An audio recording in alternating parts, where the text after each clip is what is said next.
Bien. Cuando, ¿cuáles son las dificultades más problemáticas que tenemos hasta ahora, digamos? Primero, partamos de la base. ¿Terminaron el trabajo? ¿Todos están con el trabajo terminado como para empezar? ¿O esperamos una clase más? Yo no tengo inconveniente con respecto a esto. Nosotros, Lo Creo, importante, Jorge, con el grupo 3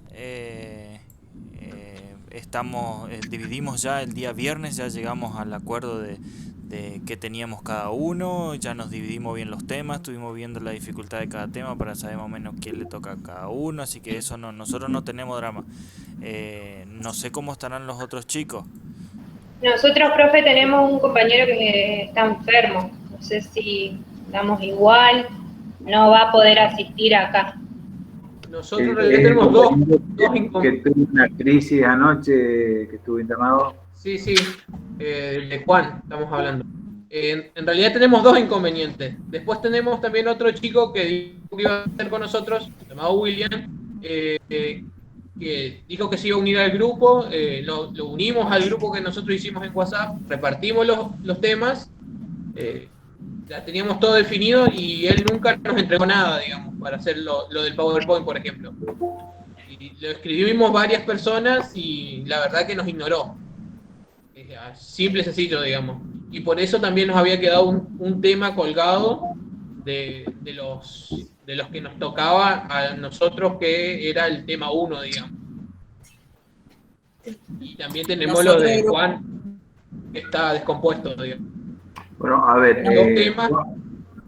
lo de Juan está súper entendible, chico, él está con un problema, hagan de cuenta que él está, digamos, es decir, y si no se puede, lo que les pido es que el tema de él, aunque sea, lo lean, ¿sí? No hay inconveniente, Juan, si no lo saben, tuvo un problema anoche y estuvo internado un rato, tiene un problema serio, así que banquémoslo porque él está enfermo. No hay ningún tipo de problema porque a mí escribió la mamá, así que, pero él está bien, no se preocupe. Ese no me preocupa el tema de este chico que está puntualmente enfermo. La parte del otro compañero que no se presentó, que no hizo lo que había que hacer, bueno, vean de dividírsela entre ustedes el resto del grupo. Otros Sí, inconvenientes. pero, disculpe, es porque esto nos pasó hace poco, digamos, o sea, se bajó ayer, anteayer, digamos, y nosotros como ya estábamos comunicados con nuestras cosas, digamos, justamente, no nos pudimos, nadie pudo agarrar el tema, digamos, porque nosotros de todas maneras hay personas que ya tienen dos temas, pero los otros estaban muy complicados, entonces por eso no pudimos dividirnos todavía, pero es cuestión de ver si de última que si los otros grupos pueden dar y nosotros damos la clase siguiente y nos dividimos la persona que falta, digamos, y vemos si Juan ya está recuperado como para dar la clase. Perfecto, perfecto. Bien, veo que más allá de que ustedes lo ven como un problema, no veo mayores inconvenientes. Entonces, cuando fuimos dividiendo los temas, ustedes se fueron organizando cronológicamente, diciendo, ahí yo tomo tal tema, tal otro, tal otro, tal otro. ¿Sí? ¿Cuál sería el primer grupo? Ese seríamos nosotros.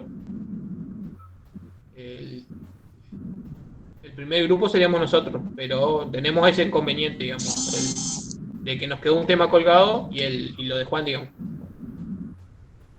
Perfecto. Pero ustedes a eso lo pueden solucionar leyendo esos dos temas. No, porque, o sea, lo de Juan sí podríamos leerlo, pero lo del otro chico no nos pasó nada. O sea, ese tema no lo vimos, digamos. Nosotros lo leímos, pero no como ¿Cuál es el para tema? exponer. No estoy seguro en este momento. Me fijo y le digo, porque hay un tema que nadie lo agarró, digamos, porque era del otro chico, digamos. Estamos. Y como no nos pasó nada tampoco. Con respecto ¿Armaron una presentación? Sí, tenemos el PowerPoint hecho. Bien. ¿Cuántos integrantes son ustedes del grupo? 8. 8. Bien. El resto de los grupos, todos tienen su presentación hecha, su PDF como para levantar y están en condiciones de exponer. Bien. El grupo Jorge, según Alexis, sí, no me preguntó a mí si yo estoy en condiciones de, pero bueno. Y mi compañero ninguno habla, pero... ¡Nosotros tampoco! ¿Cómo así? No, yo dije que nosotros Jorge, hicimos... Decía, Perdón, yo dije que nosotros hicimos, ya desde el viernes tenemos cada uno hecho el tema, hicimos el resumen correspondiente, nos dividimos el material, hicimos todo lo que teníamos que hacer, de ahí en más cada uno ya prácticamente tenía. Caro es la que le fuimos pasando los temas para hacer precisamente la presentación de PowerPoint, que no sé si está Caro, sí calculo que sí, no sé si lo tiene el PowerPoint por ahí o cómo el tema. Pero Jorge, no nos enojamos si nos das hasta el viernes. ¿Por qué no el jueves, che? Bien, pero pará. Sí, el jueves, perdón. De todas formas, hoy es martes, ¿sí? Nosotros tenemos de nuevo clase con ustedes. Jueves, Jorge. Jueves. Y viernes para la otra. De 21 a 23 tenemos. En tecnología de la información y el viernes de nuevo. ¿Sí? Ustedes, es decir, a mí me parece racional, digamos, es decir, si ustedes necesitan este rato de tiempo, yo no tengo inconveniente en dejarlos. Este chico, el planteo de ellos también es válido. Yo creo que no hay que dejar ningún tema afuera. Me parece válido darle un poquitito de tiempo y por ahí saltear los temas no lo recomiendo porque uno es la base del otro, ¿sí?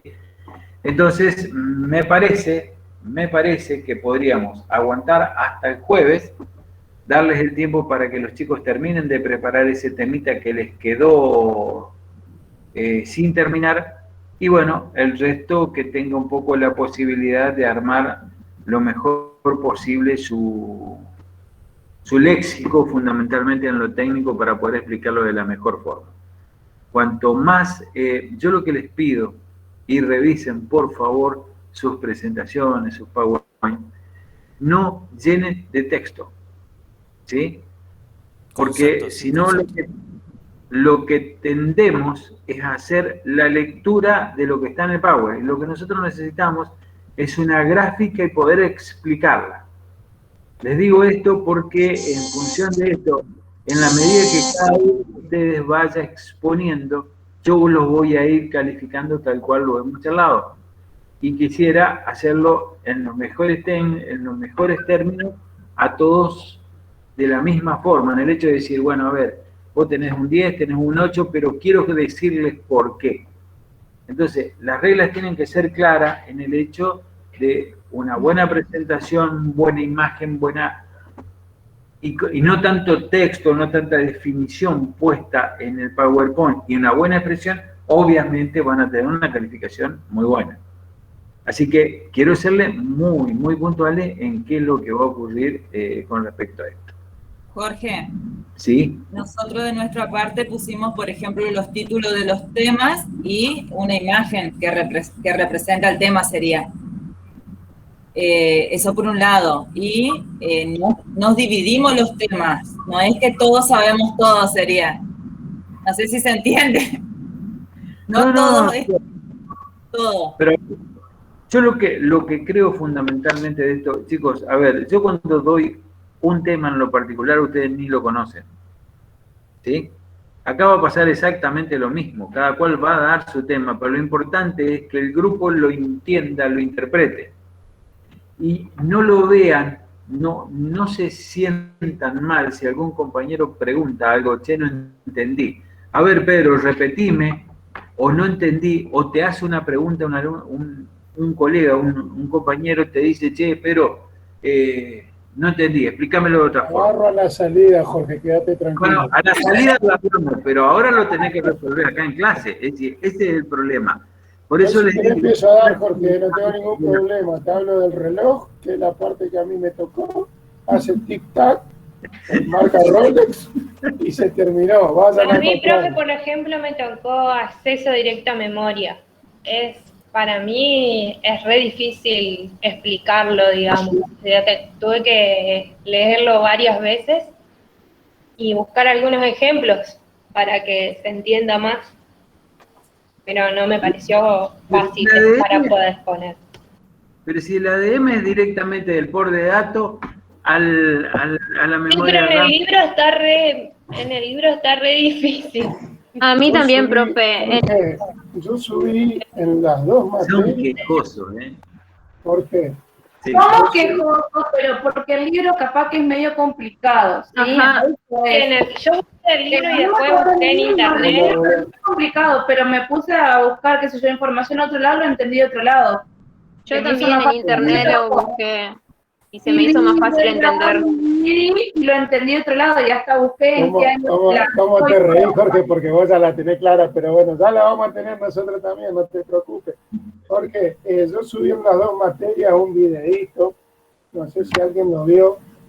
Recién vi hoy que subiste, Pedro. Ahora lo voy a mirar. Gráficamente, o sea, internamente todo el proceso que hace la CPU, digamos, la computadora. Espera que están entrando el auto en el garaje. Y está muy bien porque está bien graficado, digamos. Incluso muestra la separación de los hilos y demás. Si a alguien por ahí le interesa y lo quiere ver, como para ir. Reproducirlo y compartirlo, vamos a mirarlo un ratito. Me estás pidiendo demasiado para ver, compartir. No, la Alexi, vos seguís nomás con tu oratoria.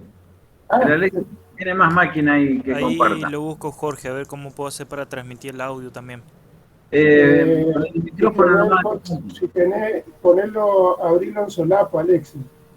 Abrirlo en una pestaña y compartirlo desde una pestaña y ahí te da la opción de compartir audio. O debería darte la opción. Donde dice pizarra. No sé, vos tenés el nuevo o el viejo. El nuevo. No, tenés que ir a compartir.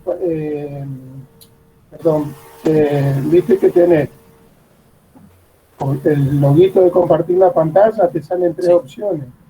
Bueno, una pestaña. Bien. En una pestaña y ahí elegís la pestaña que vas a compartir.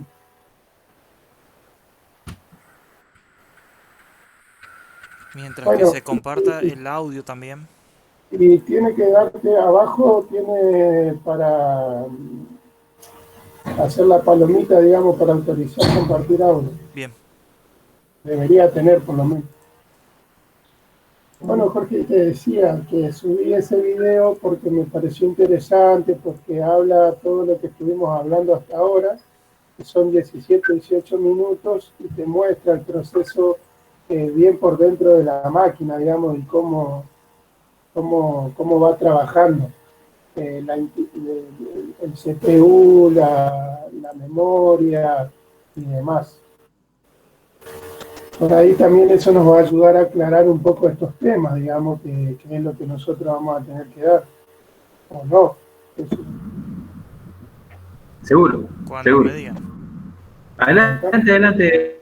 Ahora sí, de una vez por todas, vamos a entender cómo funciona un ordenador de verdad y cómo es que todos sus componentes... ¿Se escucha ahí? Sí. Trabajan juntos para poder hacer cosas increíbles. Desde simulaciones de proteínas hasta permitirnos jugar a nuestro juego favorito en 4K. ¡Vamos!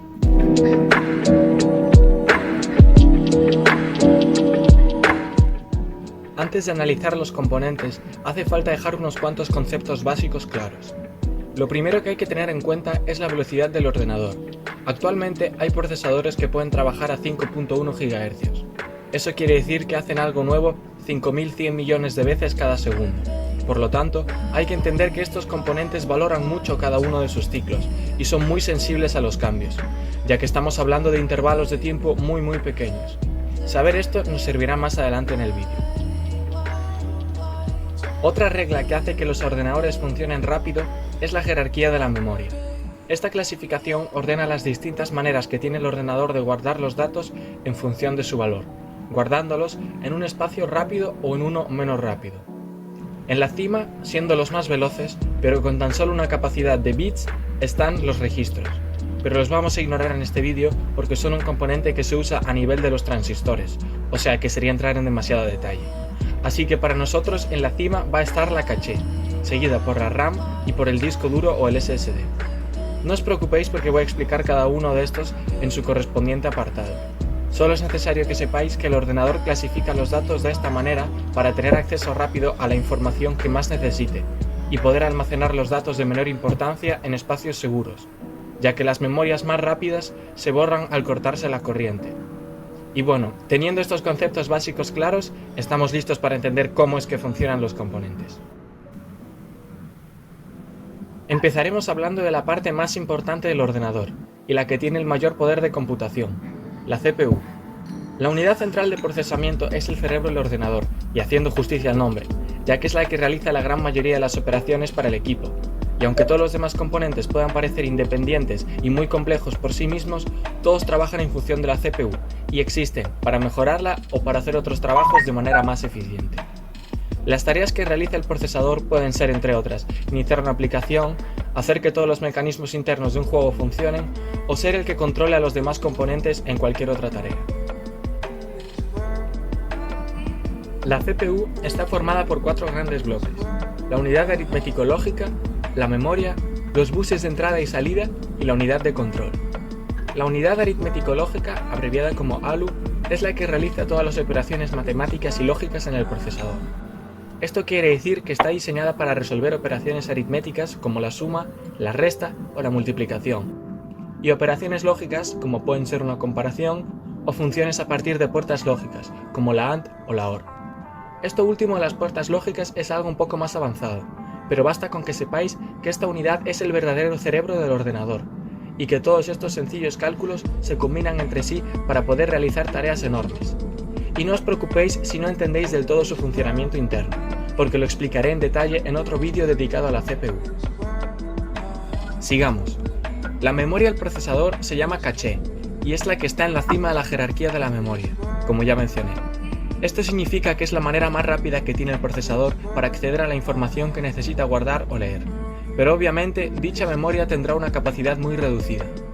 Actualmente la caché suele tener unos 8 o 16 MB, aunque esto no suponga un gran problema, ya que la ALU no necesita tener a disposición muchos datos, y también porque la caché es muy cara de fabricar.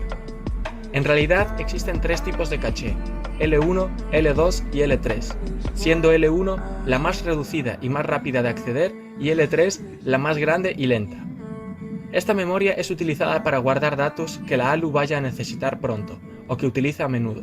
Por ejemplo, si la máquina sabe que va a tener que hacer muchas operaciones con el número pi con 10 decimales, lo que va a hacer es guardar la constante en la memoria L1 para no tener que buscarla en otras memorias a las que tarde más en acceder, y así poder hacer muchos más cálculos de manera más rápida. Los buses de entrada y salida son simplemente las vías por las que va la corriente en los circuitos, los equivalentes a cables. Su función no es más que comunicar los distintos componentes, pero aún así son bastante complicados de organizar para que todo funcione en orden. Y por último, la unidad de control es la que se encarga de hacer que todo funcione dentro del procesador, y la que manda qué debe calcular la ALU, en qué memoria tiene que ser guardado todo, y es la que controla las comunicaciones con los componentes externos. Sin esta unidad, la ALU sería como una calculadora sin alguien que la controle. Los datos se guardarían en la memoria de manera muy poco eficiente y no habría manera de comunicar el procesador con el resto del ordenador. Los aspectos que más se consideran en un procesador son con diferencia los núcleos, los hilos y la frecuencia. Pues bien, los núcleos se pueden definir como pequeños procesadores que resuelven los cálculos necesarios para las tareas de manera independiente. Esto quiere decir que son calculadoras que se centran en un aspecto en específico y consiguen diversificar las funciones del procesador. Por ejemplo, jugando a GTA V, un núcleo se encargaría de crear el comportamiento de los NPCs, otro núcleo se encargaría de las físicas de los objetos, un tercer núcleo calcularía los reflejos y el cuarto controlaría a la policía. Los hilos, por su parte, se pueden ver como la cantidad de tareas que se tienen que realizar por núcleo. Imaginaos que al ejemplo anterior hubiese que añadir 4 tareas más, como podría ser la detección de colisiones o algo por el estilo. ¿Cómo sería capaz el procesador de 4 núcleos de realizar 8 tareas? Pues bien, sabiendo que en el ejemplo anterior corresponderían 2 tareas a cada núcleo, primero se va a procesar una parte de la primera tarea y luego una parte de la segunda, otra parte de la primera y otra parte de la segunda, sucesivamente en cada uno de los 4 núcleos. De manera que el procesador consigue realizar las 8 tareas dividiéndolas parte a parte en cada núcleo, para que así el juego pueda funcionar con todas sus características. Esta mejora se conoce como hyperthreading, y obviamente conlleva que el procesador se ralentice, pero es capaz de cumplir las 8 tareas, que es lo que importa. Y lo anterior era un ejemplo, no es que GTA V funcione así. Y por último, la frecuencia, como ya comenté antes, es simplemente la cantidad de pequeñas operaciones que es capaz de hacer un componente por segundo. Esto también se aplica a todas las demás piezas de un ordenador. La frecuencia de los procesadores se suele medir en gigahercios, lo que significa 1000 millones de ciclos por segundo. Es decir, si un microchip trabaja a 3.5 GHz, significa, como os dije antes, que hace 3500 millones de ciclos por segundo. En este aspecto está claro que cuanto mayor sea la velocidad o frecuencia, mejor será el rendimiento, ya que serán más cosas en cada segundo. Pero por muy compleja que sea la CPU, no sabrá qué hacer por sí sola, y es entonces cuando entra en juego la RAM. La memoria RAM es uno de los componentes más necesarios del ordenador. De hecho, su existencia es vital para que el procesador pueda trabajar, ya que es de esta memoria de la cual la CPU recibe órdenes. Es una memoria volátil, lo que quiere decir que si se queda sin corriente o se apaga el equipo, todos los datos se perderán, así que no se puede usar para guardar información de manera permanente. La RAM se llama memoria de acceso aleatorio simplemente porque cualquier bit de su información es igual de accesible que cualquier otro. Es decir, se tarda lo mismo en acceder a todos los puntos de la memoria, no como en un disco duro, por ejemplo, en el cual habría que esperar a que el cabezal y el disco se colocaran en el espacio requerido. Es un componente tan importante porque es donde se cargan todos los datos que se tienen que procesar y los ya procesados. Esto quiere decir que es el intermediario de información entre varios componentes. Como ya mencioné antes, el procesador trabaja a una frecuencia mucho más alta que un disco duro o un SSD, así que necesita un banco de datos que funcione a una velocidad similar a la suya en el cual guardar la información, o del cual leerla para después procesarla. Si se conectara directamente el almacenamiento secundario con el procesador, se estaría desperdiciando la increíble velocidad que alcanza la CPU, ya que precisamente gracias a la RAM, el almacenamiento secundario no se diseña para trabajar a velocidades tan demandantes, sino que se trabaja su eficiencia almacenando datos. La RAM también sirve para almacenar datos que el procesador pueda necesitar. Y pensaréis, ¿pero eso no es lo que hacía la caché? Pues sí, pero la caché almacena datos mucho más primitivos, como números, comandos o posiciones de memoria, mientras que las memorias RAM pueden guardar muchos más datos que nosotros ya entenderíamos, como una aplicación, un diseño que se está haciendo o todas las pestañas de Google Chrome. Por ejemplo, si se quiere abrir un juego, los datos necesarios para su arranque primero viajan del almacenamiento secundario a la RAM, y después ésta envía poco a poco dichos datos al procesador conforme se inicia el juego. Otro ejemplo podría ser la edición de un documento, una foto o cualquier archivo. Al escribir un documento, cada palabra se almacena en la RAM. Si se borra una palabra, se borra de la RAM. Y es solo cuando se guarda el archivo cuando éste pasa al almacenamiento secundario. Esto es así porque es muy poco eficiente que un simple documento esté saturando el almacenamiento para escribir y borrar letras. También es necesario mencionar que cuando se arranca el ordenador, después de varios protocolos, el programa de inicio del sistema operativo primero se carga la RAM y esta da instrucciones a la CPU de qué es lo que hay que hacer durante el arranque. Existen varios tipos de RAM, como las DIMM, las DRAM y otras tantas que ya entraron en desuso, pero las que se suelen utilizar en ordenadores personales son las DDR, actualmente las DDR4, y un ordenador común suele utilizar de 4 a 16 GB de memoria RAM. Bien, ahora sabemos que la CPU es la que hace los cálculos, y la RAM guarda todo lo imprescindible y es la que controla la CPU. Pero, ¿cómo sabe el ordenador qué tiene que haber en pantalla? El siguiente componente de vital importancia para los ordenadores de hoy en día es la GPU, o unidad de procesamiento gráfico. Su principal trabajo es interpretar la información que le transfiere la CPU para que ésta se vea en pantalla. Significa que de nuevo es un componente bastante dependiente del procesador. La unidad gráfica está especializada en resolver una enorme cantidad de cálculos muy parecidos de manera muy eficiente, mientras que la CPU se encarga de problemas más complicados y diversos. Por ejemplo, en un juego el agua del mar suele seguir un patrón bastante similar, por lo que la GPU se encarga de calcular qué altura debería tener cada pequeña ondulación del agua. Esto resulta ser muy eficaz, porque de nuevo, la tarjeta gráfica está especializada en renderizar muchas funciones similares, como las horas del mar o las hojas de los árboles movidas por el viento. Por otra parte, la CPU sería la que se encargase de determinar dónde tiene que estar cada árbol o la inteligencia artificial de los NPCs del juego. Otro ejemplo combinando ambos componentes. Si en el FIFA se chuta un balón, la CPU empezaría a calcular la trayectoria parabólica del balón a la vez que piensa hacia dónde se tiene que tirar el portero y si algún otro defensa puede parar el tiro. Mientras, la GPU, fotograma a fotograma, dibujaría lo que la CPU le diga, de manera que juntando todos los fotogramas se vea cómo el balón sigue una trayectoria y cómo el portero intenta pararlo. Además de eso, se encargaría del público del estadio y de otros elementos decorativos, pero lo difícil de esta tarea es que necesita imprimir muchas imágenes por segundo en alta calidad.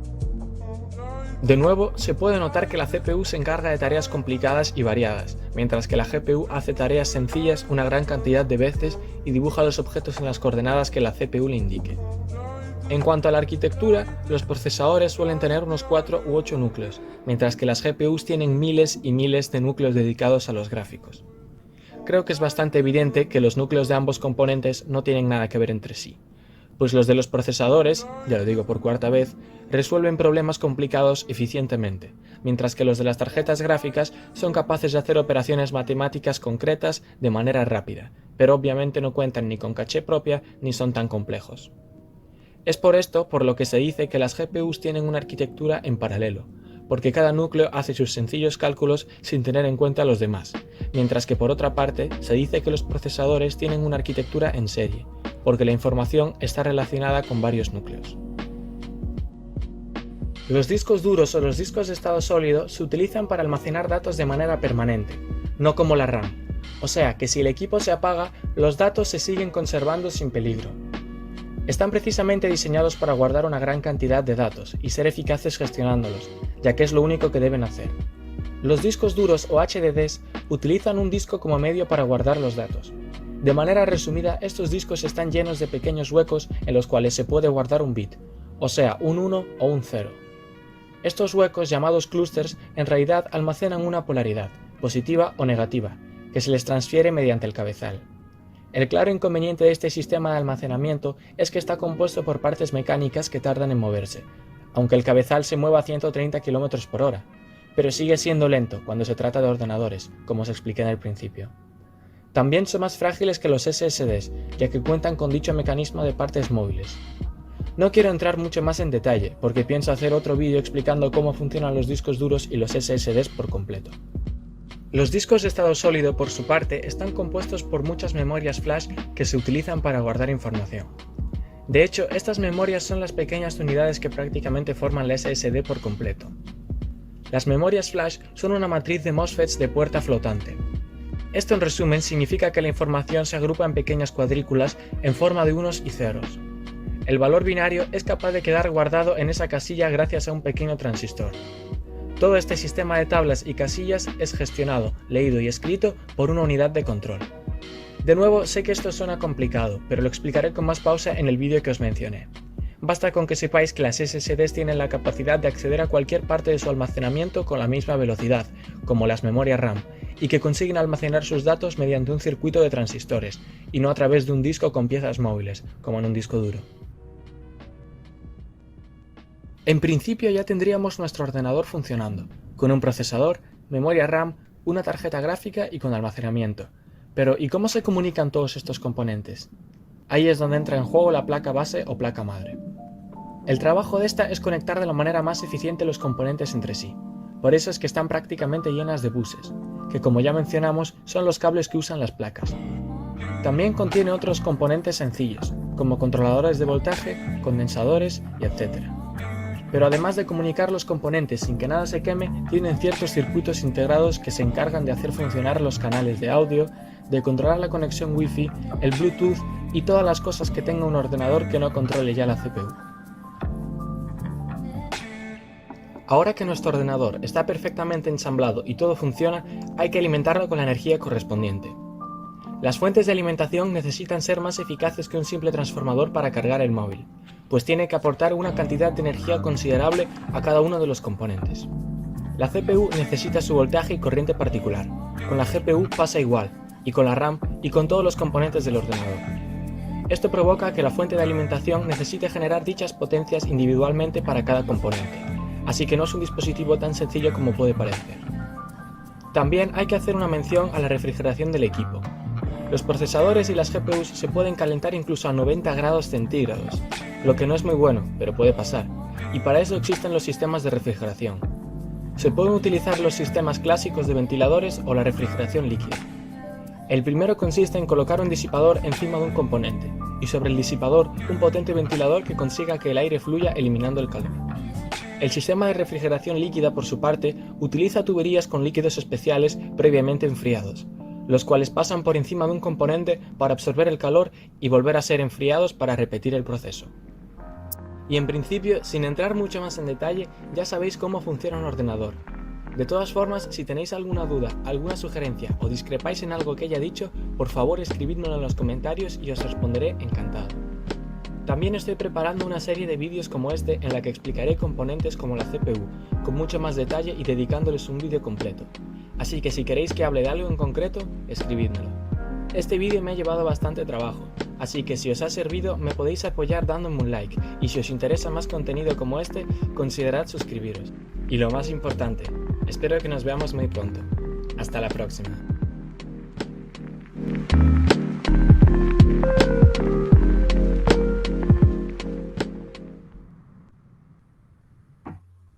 Bien, yo creo que en principio es un buen resumen. Está muy bien armado, obviamente, está bien armado. Es un resumen muy sencillo de lo que mismo que estamos planteando nosotros, con un perfil técnico totalmente diferente, digamos. A ver, yo creo que la explicación que da este chico está bárbara, es súper entendible, pero es el concepto macro. Nosotros estamos yendo un poquito más adentro y es por eso es que no nos encontramos con esas dificultades. Yo creo que entendiendo, básicamente creo que todo esto lo hemos hablado en clase, lo que estamos planteando acá, pero ahora nos encontramos con la problemática que nos tenemos que meter internamente y explicar cada uno de esos conceptos. Yo hoy la escuchaba a la compañera que decía, ay, a mí justo me tocó acceso directo. Sí, a vos te tocó acceso directo, a otro acceso indirecto, a otro le va a tocar buses, a otro le va a tocar, digamos, hay muchísimos temas por analizar y todos a veces son complejos cada vez que lo queremos leer del libro. Yo entiendo la mayor dificultad a veces que tenemos, yo por ahí no soy un nativo digital, la gran mayoría de ustedes no lo son, pero algunos sí, y están muy acostumbrados a ver en video, a ver televisión, a ver, y por ahí el hecho de la lectura no es muy apasionante a los que no les guste. Pero obviamente cuando leemos los libros, por ejemplo en Tannenbaum, leer sistemas operativos, la verdad que es muy claro. Yo, por ejemplo, ya pasé por muchos libros en esta cátedra y he tenido algunos que, Dios mío, a veces leerlos, explicarlos a lo que el autor quiere decir es hasta difícil.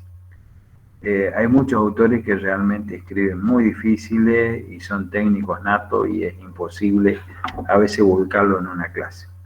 Por eso que yo en todas mis cátedras prácticamente manejo solo libros de Tannenbaum, sistemas operativos, en redes, hay muchas versiones de libros de Tannenbaum y la verdad que son muy explícitos y muy claros. Pasa que obviamente se va al hueso y siempre está tratando de explicar lo mejor posible. Hay libritos como la PC por dentro, por ejemplo, que yo lo sigo teniendo de manual, digamos, porque ya vamos a analizar cómo funciona la PC realmente internamente y vamos a ver exactamente lo mismo que el material que nos presentó Pedro, pero lo vamos a ver desde el lado de adentro. y con un ejemplo, ¿se acuerdan cuando yo les hice hacer esas operaciones de número binario que parecían que eran chino básico? Y después de un ratito de que comenzaron a jugar con eso, ¿la entendieron? Bien, acá les va a pasar exactamente lo mismo. Cuando intenten leer ese libro van a decir no entiendo un carajo, hasta que lo veamos en la parte gráfica con una sencilla explicación, ustedes van a poder hacer la lectura de ese libro. Por eso es que yo creo mucho en este tipo de enseñanza. Vuelvo a repetir, yo extraño mi pizarrón, extraño verle la jeta cara a cara a ustedes, pero bueno, esta es otra forma y tratemos de colaborar entre todos, como creo que ustedes son un curso que la verdad que colaboran un montón y me parece genial esto. La colaboración, por ejemplo, que trajo Pedro hoy está buenísima. Yo creo que aclara y da un poco la idea marco de lo que nosotros estamos trabajando. Ahora cada uno está viendo que el tema que le toca a veces es complejo explicarlo, a veces comprenderlo desde la bibliografía. Por eso es que yo le di mucha libertad en el hecho, busquen información, busquen video, busquen cómo otras personas lo ven. A veces la misma mirada de distintas personas sobre una misma cosa, hay gente que la puede explicar mucho más fácil. Lo que no vamos a poder hacerlo fácil es cuando tenemos que explicar técnicamente, porque es así y o así. No hay muchas vueltas que echar. Por ahí, el videito que nos trajo Pedro está genial, está muy fácil, pero es muy elemental y está dando ejemplo. Si bien te está mostrando cómo lo procesa, pero internamente no nos mostró nada. Entonces, pero sí nos dejó clara cuál es la idea. Entonces, a ese nivel está perfecto, una introducción. Ahora tenemos que ir un poco más al hueso, que bueno, y a veces cuando rompemos hueso duele. Pero bueno, hay que, como diría un viejo profesor mío, uno aprende con cierta cantidad de horas de culo sobre la silla. Y no hay muchas excepciones, digamos, para eso, digamos, lamentablemente. Cuando ustedes quieran desarrollar software, digamos, creo que la cantidad de horas que pasamos sobre la computadora es la que va a marcar la diferencia entre la destreza de ustedes y la no destreza.